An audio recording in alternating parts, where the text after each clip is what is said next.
महाभारत अनुशासन पर्व पितामह भीष्म जो है वो युधिष्ठिर से कहते हैं कि सबसे पहले श्राद्ध का उपदेश महर्षि निमि को महान तपस्वी अत्रि मुनि ने दिया था।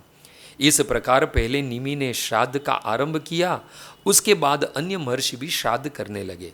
धीरे धीरे 4 वर्ण के लोग भी श्राद्ध में पितरों को अन्न प्रदान करने लगे।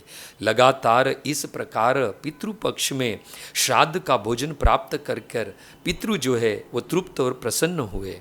परंतु लगातार ये श्राद्ध का भोजन करने से पितृओं को एक रोग हो गया, अर्जिण नाम का रोग। अर्जिण यानी भोजन न पचना, और इस रोग के कारण पितृओं को बड़ा कष्ट होने लगा। सारे पितृ जो है ब्रह्मा जी के पास गए और उनसे कहा कि श्राद्ध का अन्न खाते खाते हमें अर्जिण रोग हो गया है, इससे हमें कष्ट हो रहा है, आप हमारा कल्याण कीजिए।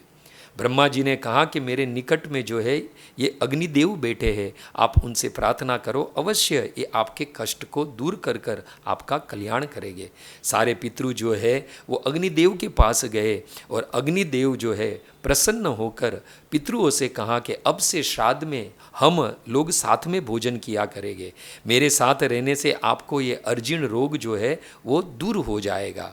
यह सुनकर पितृगण जो है बड़े प्रसन्न हुए। इसलिए श्राद्ध में प्रथम भाग जो है सबसे पहले जो है वो अग्नि को दिया जाता है। अग्नि क्या है?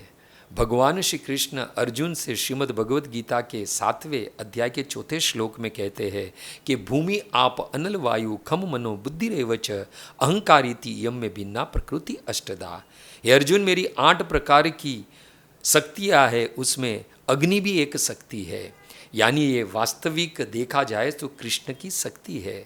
यदि श्राद्ध में यदि हम प्रथम भाग अग्नि को प्रदान करते हैं तो प्रत्यक्ष नहीं परोक्ष रूप से तो वो भाग भगवान कृष्ण को ही अर्पित होता है। इसलिए श्राद्ध में जब हम हमारे पितृ के लिए भोजन बनाए तो वो अन्न सर्वप्रथम जो है भगवान कृष्ण को अर्पित करना चाहिए, ताकि उसके बाद वो प्रसाद के रूप में जब हमारे पितृ ग्रहण करते हैं तो अत्यंत तृप्त और प्रसन्न होते हैं और हमें जो है वो आशीर्वाद प्रदान करते हैं।